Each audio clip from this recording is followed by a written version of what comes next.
हिंदू राष्ट्र सेनेकडून आगामी विधानसभा निवडणुकीसंदर्भात संपूर्ण महाराष्ट्रात व्यापक बैठका व भव्य मेळावे घेण्यात येत आहेत। त्याच अनुषंगाने सोलापुरात बुधवारी सायंकाळी 7 वाजता भव्य मेळावा घेण्यात येणार आहे।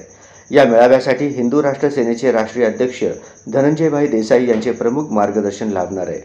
अशोक चौक येथील चिप्पा भाजी मंडई जवळील लोटस मंगल कार्यालयात हा मेळावा होणार आहे।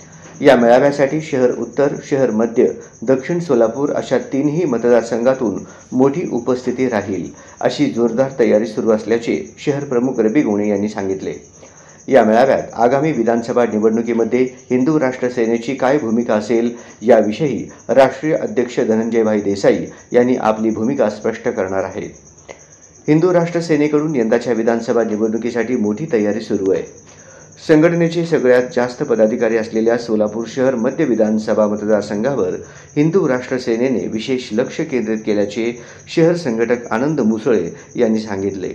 या मेळाव्यात विधानसभा मतदारसंघ निहाय पदाधिकाऱ्यांची निवड होणार आहे। याप्रसंगी विलास पोतू, श्रीकांत सुरवसे, रोहन सोमा, प्रकाश आसादे, अभिजित अरळीकर, विजय गोणे, सागर कोळी, ओंकार दोडतले, अक्षय पाटील, अभिषेक झेंडगी, नागेश सुळगावकर, उदय रापोल आदी उपस्थित होते। जय श्रीराम। मी रवी चित्राम गोणे, हिंदू राष्ट्र सेना सोलापूर शहर प्रमुख। विधानसभा डोळ्यासमोर ठेवून यंदा हिंदू राष्ट्र सेनेच्या वतीने कार्यकर्त्यांचे मेळावा घेण्यात आयोजित केले आहे। विधानसभा 2024 सोलापुरातील सर्व हिंदुत्ववादी कार्यकर्ता, शहर उत्तर दक्षिण मधील कार्यकर्ता 9 तारखेच्या कार्यक्रमाला मोठ्या संख्येने उपस्थित राहणार आहेत। हिंदू राष्ट्र सेनेच्या वतीने सर्व हिंदू बांधवांना विनंती करतो की या हिंदू मेळाव्यात मोठ्या संख्येने सहभागी व्हा।